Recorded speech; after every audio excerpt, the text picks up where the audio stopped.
Now that Monster Hunter Wilds has been out for about a month, and both my free time and my wallet are bleeding face down in the street, I figured it'd be a good opportunity to take a look back at the game which kickstarted Capcom's new price hike, Dragon's Dogma 2.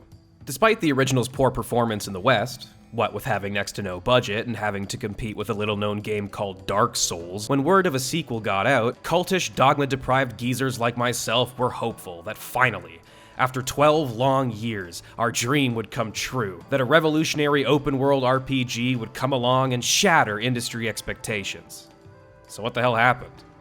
Well, first, let me provide a little bit of context. It's important to understand where the first game comes from and why people loved it so much in order to understand why its sequel is such a fucking disappointment. In 2008, director Hideaki Itsuno was tasked with creating a new multi-million-dollar IP that would not only hit domestic sales targets, but help Capcom secure a foothold in the Western market and further establish themselves as a global icon in gaming. Amongst a pile of pitches was an idea that Itsuno had been cooking since as early as the year 2000. Dragon's Dogma, an open-world, party-based action RPG following in the wake of games like Oblivion and Fable and Postpet.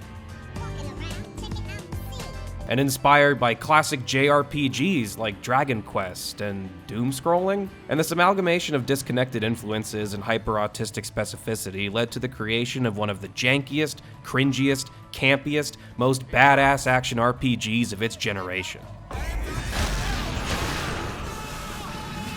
In a GDC talk covering Dragon's Dogma's development, Itsuno emphasized the team's action-oriented approach to the game's design, which was born out of their years of Devil May Cry and fighting game experience, and simultaneously their complete lack of experience with how to tell a good story. I should have been the one to fill your dark soul with light! They knew how to make Dragon's Dogma a fun action game. I mean, just look at this shit. It's fucking awesome. But putting together the world building, character writing, and quest hooks on a first-time dry run didn't really pan out right. And as a result, Dragon's Dogma is pretty Dragon's Dog shit as a role-playing game. And anybody looking for a serious, story-based, dark fantasy experience likely didn't get past the cheeks-clenchingly nerd-cool J-Rock blasting away on the main menu, let alone the rest of the game's undercooked core, which was so starved for budget that in the end, Dragon's Dogma 1 was filled with technical concessions and had over half of its planned content cut from the final product. I mean, heck, we were supposed to go to the moon originally, and in the end, we didn't even get one. Still, despite the game being little more than a proof of concept, the core gameplay of Dragon's Dogma does a lot of things right. Combat looks and feels great. Strikes sound impactful, and grappling against larger monsters emphasizes the scale of encounters and the weight behind movements. These monster designs are great, too, and while they're mostly straight out of classical mythology, there are some creepy twists and perversions thrown in to challenge your preconceptions and try to unsettle you. And on top of all that awesome combat, the game had some really great customization, especially for its time. Character creation is remarkably detailed and allows for a wide variety of body types and proportions. It's really the only game I can think of that lets you play anything from a 10-year-old choir boy to a 400-pound babushka, assuming you aren't doing the usual high-fidelity self-insert and/or waifu thing. This was really some of the best in the biz at the time, and it makes me wonder how much of Itsuno and his team's early experiments with Dragon's Dogma helped shape the character editors of later Capcom games. And whereas character creation in a typical RPG will offer the player choices that shape their narrative experience, in Dragon's Dogma, posture and body profile directly impact your character's hitbox, carry weight, maneuverability, and grappling capabilities, changing the way you interact with the game's systems at a fundamental level.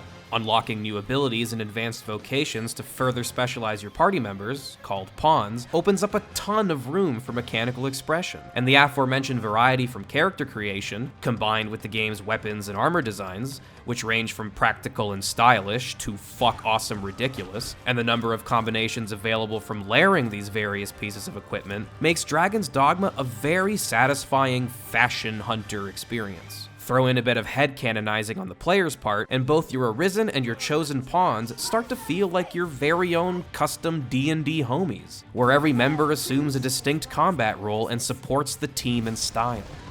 This is all to say that Dragon's Dogma is fantastic at placing the player at the center of exciting action set pieces and affording them opportunities to do dope shit with the choices they've made. Yes, the writing is dorky, the language forced, and the NPCs, barring some memorable exceptions, are forgettable, but a lot of that jank can be forgiven by just how intricate and inspired Dragon's Dogma is as an action game. It's just plain, good old, stupid fun. And with how unseriously the game treats itself, you really just gotta get on the ride and appreciate Dragon's Dogma for the experiences that it can generate. Because ultimately, that's what it is. A stylish and corny, character-action-y fantasy romp comprised of an amalgam of budget-starved systems all interlocked and working together to generate experiences. Careless planning and a loss of lantern oil leading to panicked flights through darkened catacombs as the living dead close in, a pitched battle in a castle under siege, and the slaying of a cyclops amidst the battered bodies.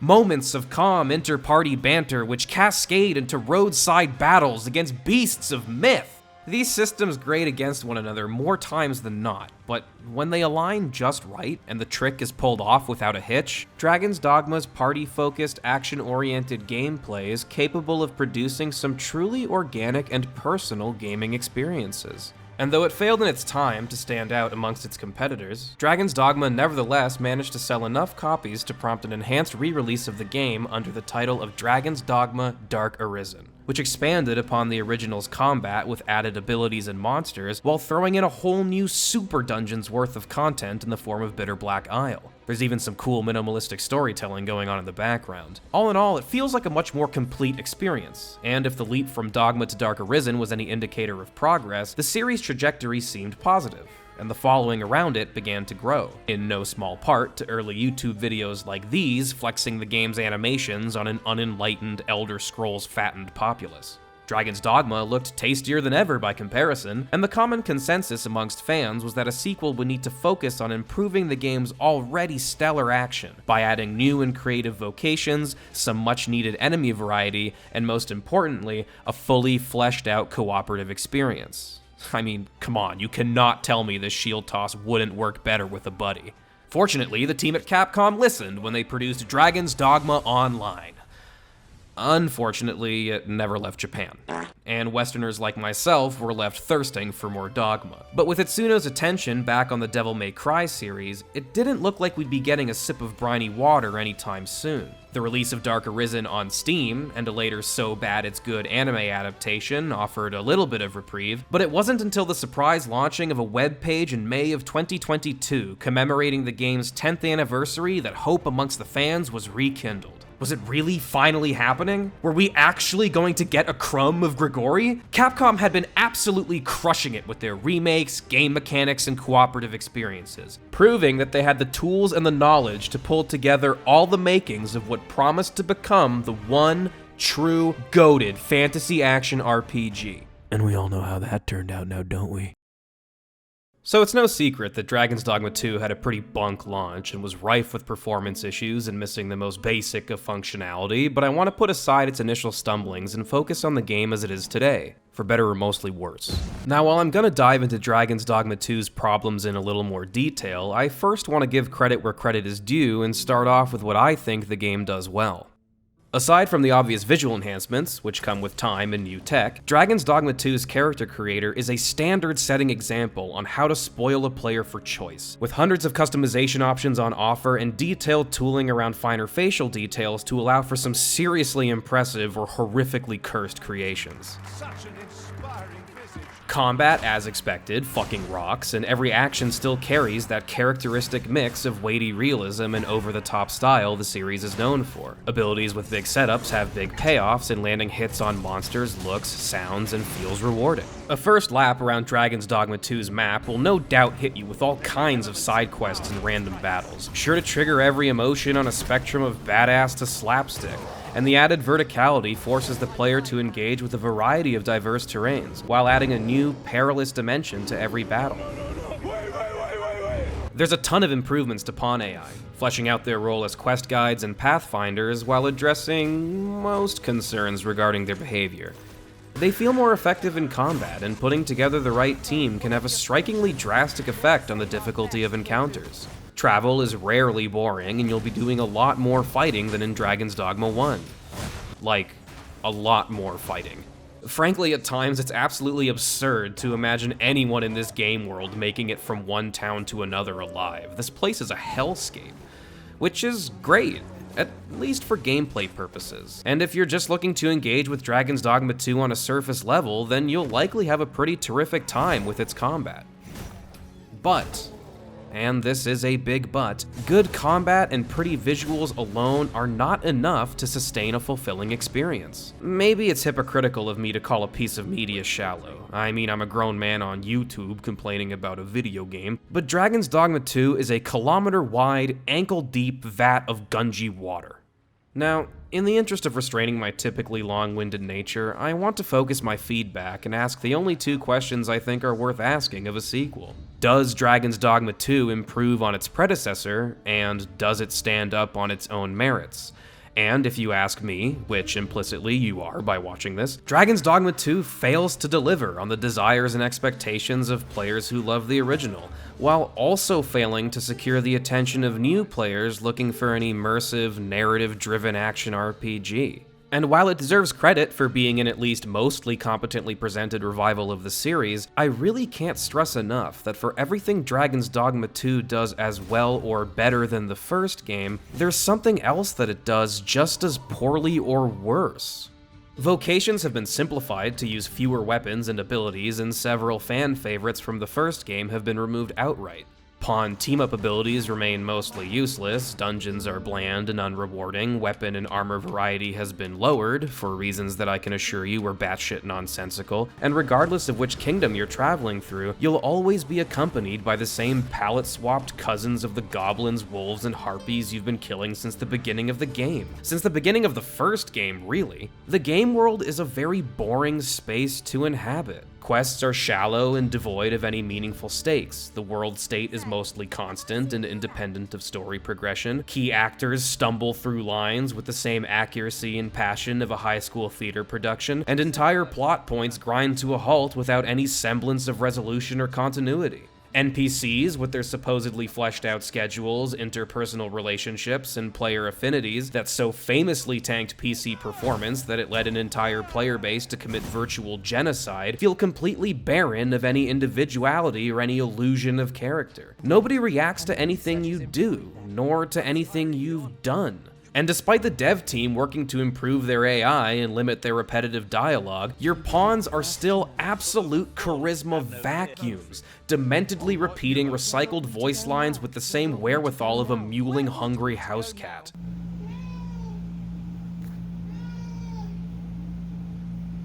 Dialogue is as convincing as a magic 8-ball. There's very little here to make your pawns feel like a group of friends. Where's the playful teasing? The character-defining insanity, any semblance of any common human emotion to latch ourselves onto? Every single interaction in Dragon's Dogma 2 has this cling film of impersonality over it. Every conversation is a sterile and spiritless exchange devoid of any real meaning or passion, like I'm the only conscious thinking entity in this entire vapid and empty world. If you were locked away for 15 years with nothing but corporate HR training videos to entertain yourself, Dragon's Dogma 2 is the kind of personal experience you'd produce. And it's appropriate that our heartless Arisen is at the center of it all, because this game has no fucking soul. Now, I understand that Dragon's Dogma 2 has a lot going on. There's a ton of systems playing off of one another, and any game that affords this much customization is going to inevitably sacrifice stronger characterization. But Dragon's Dogma 2's intimacy problems don't stop at impersonal dialogue. The game's narrative and mechanics actively alienate you from your pawns and encourage their disposability. You don't need to worry about the well-being of a mindless immortal servant, and any secondary pawns you have with you don't level up, so they'll naturally get tossed aside with the same amount of care you'd give a new pair of pants. Sure, it's cool at first, seeing all these unique pawns walking around on roads looking for an Arisen to bother, but seeing as they're all one of 3 personalities, it doesn't take long before all you really care to ask them is, are you a higher level, and do you know Anodyne, before tossing the most redundant recruit into the nearest body of open water. Pawns are supposed to feel like your friend, but the game mechanics just treat them like meat grist for the war mill. Did I say meat? Oh fuck, not the meat. Alright, primarily because I'm lacking a better segue, I gotta be honest. Dragon's Dogma 2's camping mechanics are the reason I wanted to make this video. Every single problem this game has with being an intimate and personal experience can be summed up by how pathetic and lazy the camping is. And for a role-playing game, this shit ought to be criminal. I mean, is there any image more iconic of RPGs than you and your party huddled around a fire after a long day's adventure? Like the rest of Dogma 2, everything looks alright on the surface. Pawns set down their packs and help secure the camp for the night before taking their seats and being open to idle chatter. Your cot is nice and done up and looking cozy, and you can reorganize your belongings in relative safety for the day ahead. It's finally time to nestle down for a well-earned break, catch a breather, and put into perspective all your travels over a sizzling and juicy cut of hard-hunted game.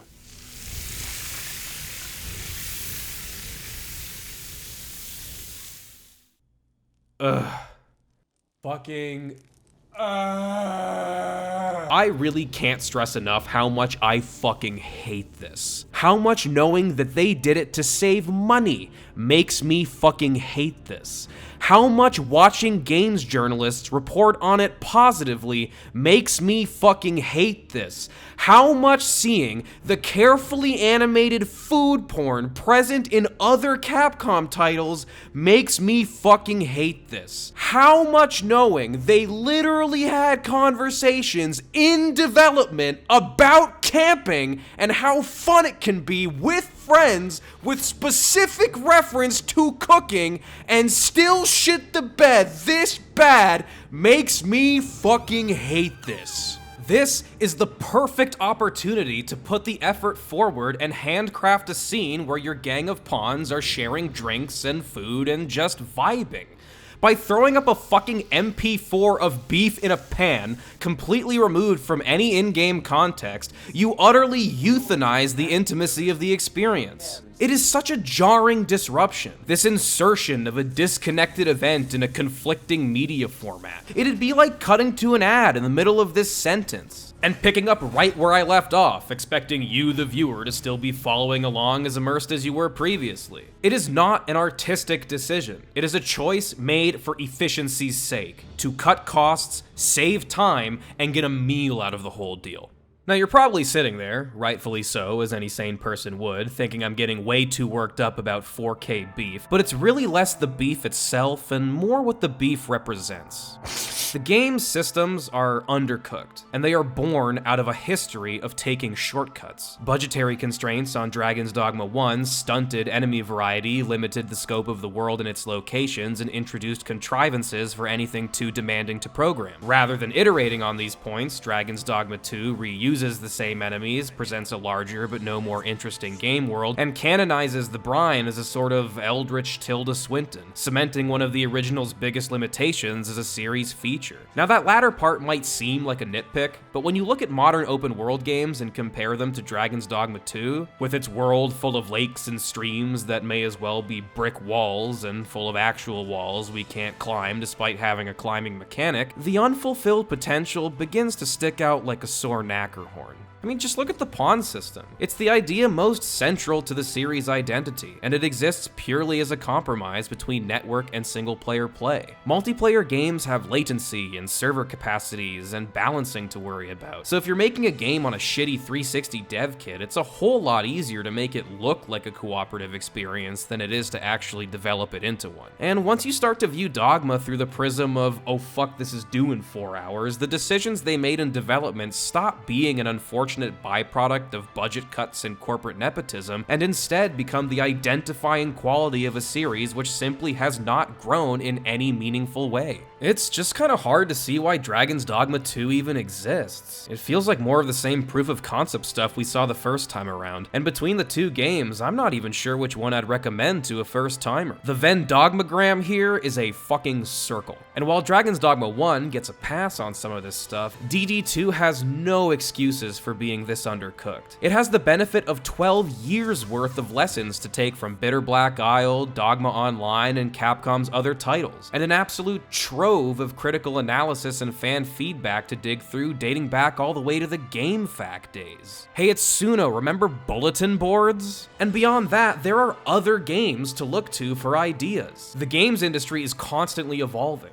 and there's no shortage of modern titles which do open world experiences really fucking well. I mean, Dragon's Dogma 2 came out 2 years after Elden Ring. Is there any doubt in anybody's minds which of these two open world action RPGs is going to have more cultural staying power? This ain't even FromSoft's best game, goddammit, but it absolutely dominates the space that Dragon's Dogma 2 is desperately trying to occupy. And with the history of Dark Souls' triumph over the genre back in 2011, and Dogma 1's long-time obscurity that followed, there's a kind of pathetic poetry to the series coming back after all these years just to get shit on by the culmination of its competitor. It's like getting your ass kicked by your high school bully's son. It's fucking embarrassing.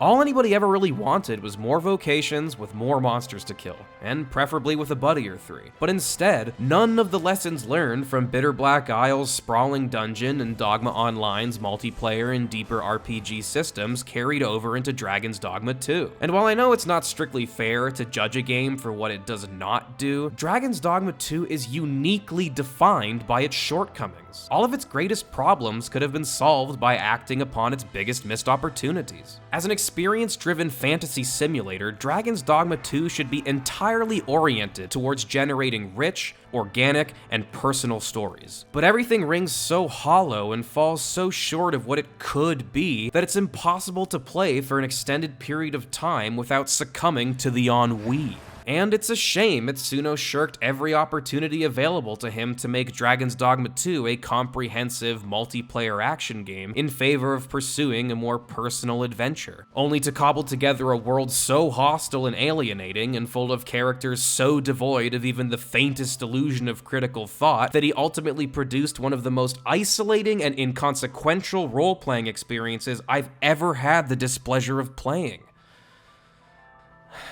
The day may come when Dragon's Dogma 2 is cemented alongside its predecessor as a cult sleeper hit. But the day may never come when Dragon's Dogma 2 is seen as a good role-playing game.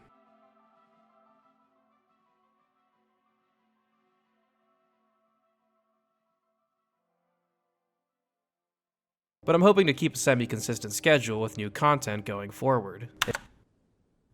Fuck, that didn't age well.